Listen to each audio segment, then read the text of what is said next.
You replace fence posts every 10 years because they rot at ground level. Ancient Roman farmers installed fence posts that are still standing 2,000 years later. Viking property boundaries marked with wood posts in the year 900 are documented in archaeological surveys conducted in 2015. Japanese temple fence posts from the 1600s remain structurally sound today and still support the original fencing. The wood used in these posts is not special. It is not treated with modern chemicals. It is the same species available at any lumber yard. Oak, cedar, chestnut, pine. The difference is not the wood. The difference is a three-step preservation process that ancient farmers understood instinctively and modern homeowners have completely forgotten. At the end of this video, I am going to show you the exact method documented in a 1923 USDA bulletin on farm fence construction. It prevents rot for a minimum of 40 years. It costs less than $5 per post in materials, and it works on any wooden post regardless of species or climate. Here is what happened to fence post preservation knowledge. For most of human history, wood was expensive and labor was cheap. Farmers could not afford to replace fence posts every decade. They needed posts that would last a lifetime, ideally multiple lifetimes, because fencing was a major capital investment. A farm with 1,000 feet of fencing might require 200 posts. Replacing those posts meant cutting, hauling, and installing 200 new timbers. If the posts lasted 10 years, that replacement cycle occurred 4 times in a working lifetime. If the posts lasted 50 years, it occurred once. The economic incentive to extend post life was overwhelming. So farmers developed preservation methods based on trial and error, observation, and knowledge passed down across generations. These methods were not secret. They were common knowledge documented in agricultural manuals, shared at county fairs, and taught by fathers to sons as standard farm practice. The most effective method involved 3 steps: charring, seasoning, and oil treatment. Step 1 was charring the below-ground portion of the post. Farmers would build a fire and hold the bottom 12 to 18 inches of the post in the flames until the surface wood blackened and cracked. This process, called carbonization, converts the outer layer of wood into carbon, which is inert and resistant to microbial decay. Wood rots because bacteria and fungi consume the cellulose and lignin in the wood fibers. Carbon has no cellulose or lignin. Microbes cannot metabolize it. The charred layer acts as a protective shell that prevents rot organisms from reaching the untreated wood underneath. The thicker the char layer, the longer the protection lasts. A char depth of 1/4 inch, achieved by holding the post in fire for approximately 8 to 12 minutes, provides decades of protection. Step 2 was seasoning. After charring, farmers allowed the post to dry completely before installation. Green wood contains moisture that accelerates rot once the post is buried. Dry wood resists rot because the moisture content is too low to support microbial growth. Seasoning traditionally took 6 to 12 months, depending on climate and wood species. Farmers would stack the charred posts in a covered area with airflow, allowing them to dry naturally. Modern homeowners can accelerate this process by purchasing kiln-dried lumber, which has already been seasoned to a moisture content below 15%. But if you are cutting your own posts from fresh timber, you must allow adequate drying time. Installing a green post, even a charred one, significantly reduces its lifespan because moisture inside the wood will eventually migrate to the surface and create conditions favorable for rot. Step 3 was oil treatment. Just before installation, farmers coated the charred portion of the post with a penetrating oil. The most common oils were linseed oil, tongue oil, or rendered animal fat. The oil soaks into the charred wood, filling microscopic pores and cracks, and creates a hydrophobic barrier that repels water. Water is the primary driver of wood rot. If water cannot penetrate the wood, rot cannot establish. The oil treatment does not prevent all moisture intrusion, but it dramatically slows it. A post treated with oil absorbs water at roughly 1/10 the rate of an untreated post. Over decades, that difference is the margin between a post that rots in 10 years and a post that remains sound for 50. The combination of these three steps creates a fence post that resists rot through multiple mechanisms. The char layer blocks microbial access. The seasoning reduces internal moisture. The oil treatment repels external moisture. Together, they address the primary causes of wood decay: microbial activity and water. Ancient farmers did not understand the microbiology or chemistry behind the process. They understood that posts treated this way lasted longer. That was sufficient. The knowledge was preserved and transmitted because it solved a real economic problem. Then it disappeared. The disappearance happened gradually between 1945 and 1970. The introduction of chemically treated lumber, specifically chromated copper arsenate, or CCA, treated wood, gave homeowners and contractors an alternative to traditional preservation methods. CCA treatment involves pressure injecting wood with a solution containing chromium, copper, and arsenic compounds. These compounds are toxic to fungi and insects, preventing rot and insect damage for 20 to 30 years, depending on environmental conditions. CCA-treated posts became widely available in the 1950s and were heavily marketed as a modern, maintenance-free solution to fence post rot. The marketing worked. By 1970, CCA-treated lumber dominated the fencing market. Traditional preservation methods were considered obsolete, but CCA treatment has significant downsides. The chemicals are toxic. Arsenic is a known carcinogen. Chromium and copper are heavy metals that leach into soil over time.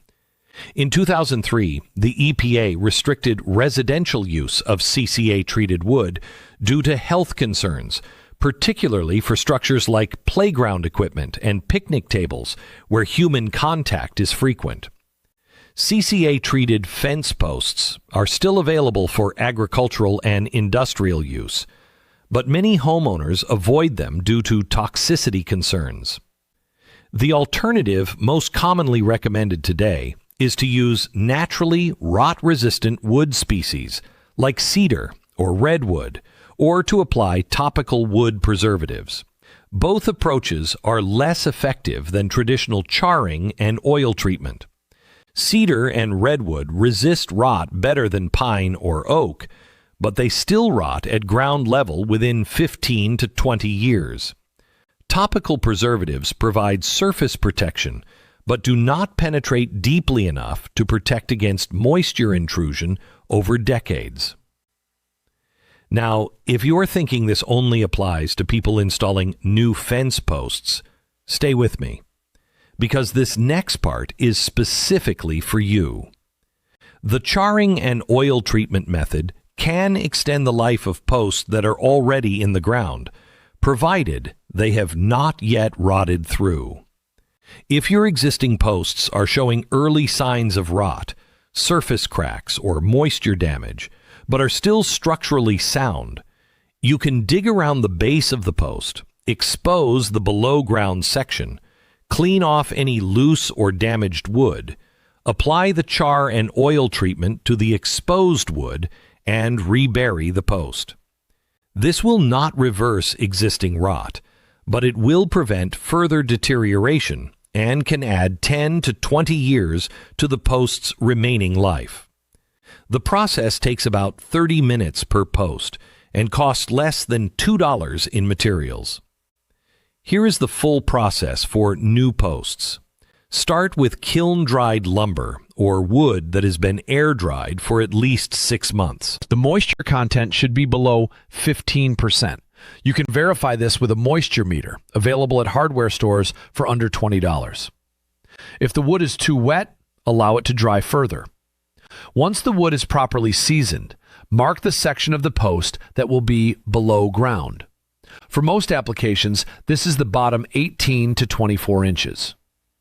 Build a small fire using scrap wood or charcoal. You do not need a large fire. A controlled burn in a fire pit or a metal barrel works well. Hold the marked section of the post over the flames. Rotate the post slowly so the surface chars evenly. You want a uniform black layer covering the entire below ground section. Continue charring until the surface is deeply blackened and small cracks begin to appear in the char layer. This indicates adequate depth. The process takes 8 to 15 minutes per post, depending on the intensity of the fire and the density of the wood. After charring, allow the post to cool completely. This usually takes 10 to 15 minutes.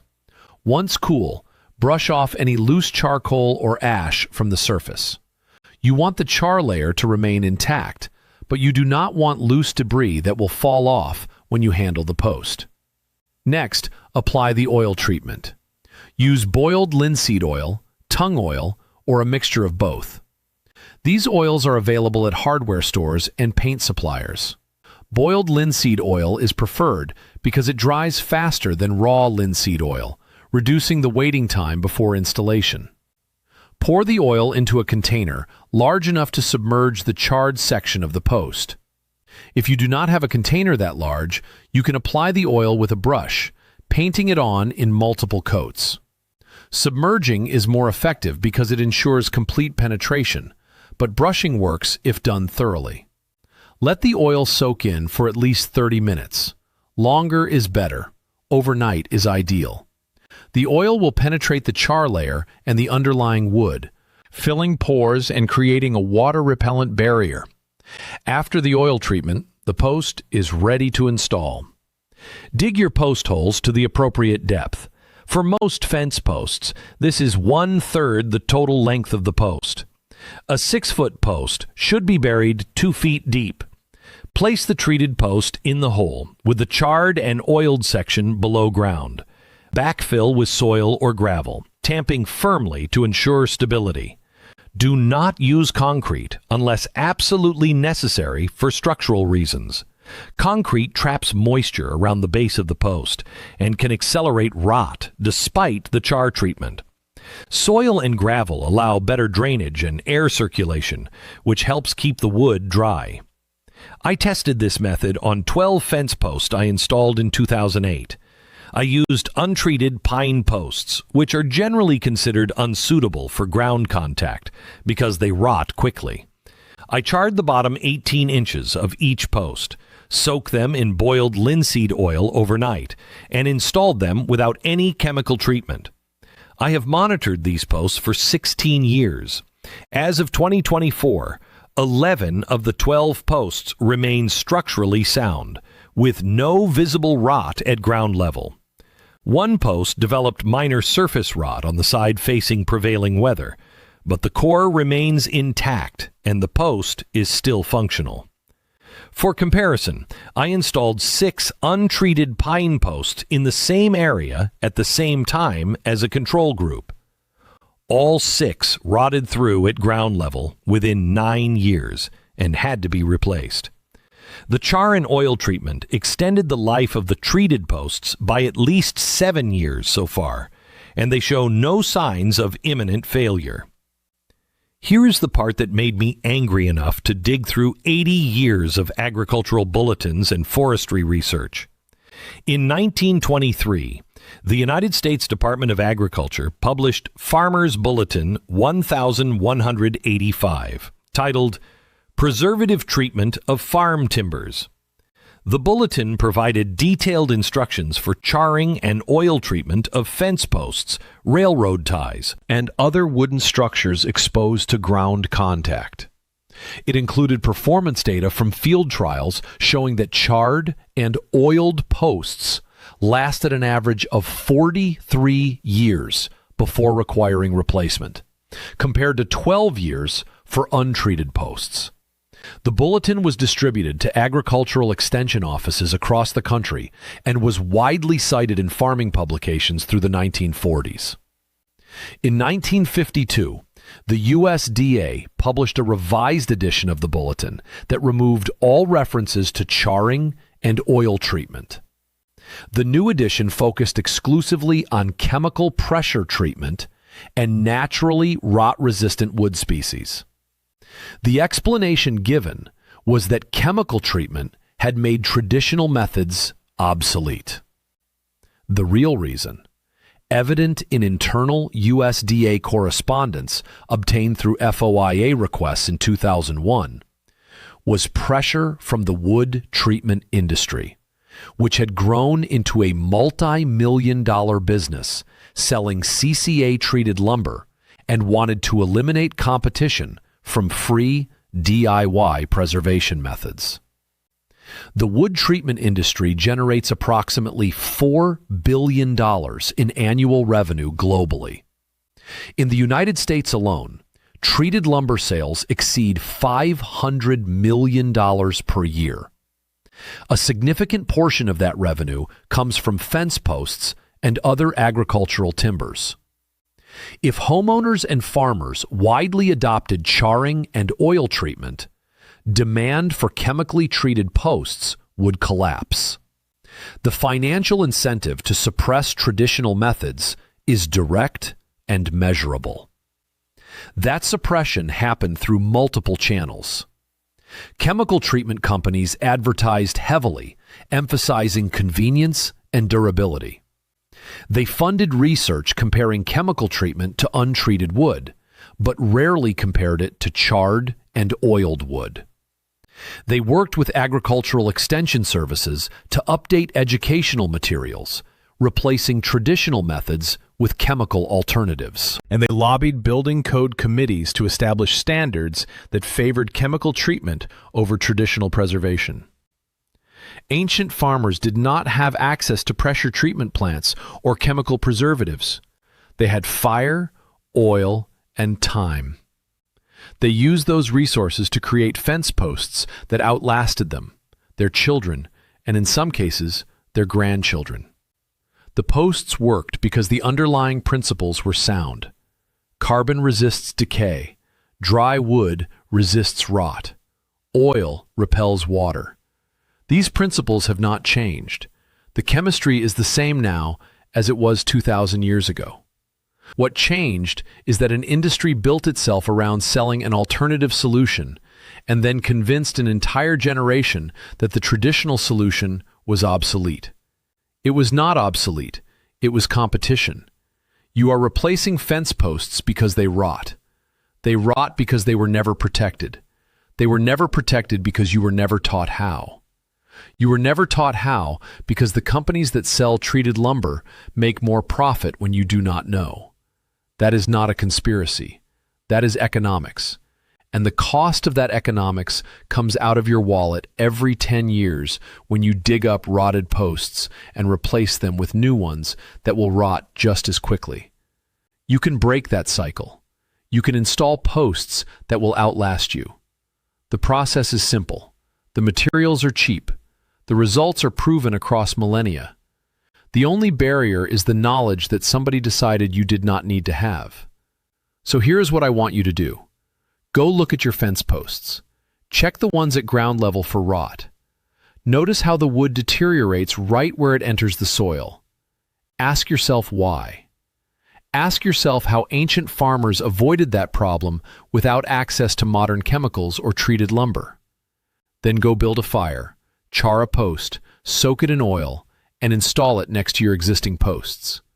Wait 5 years. Compare the two. See which one is still standing.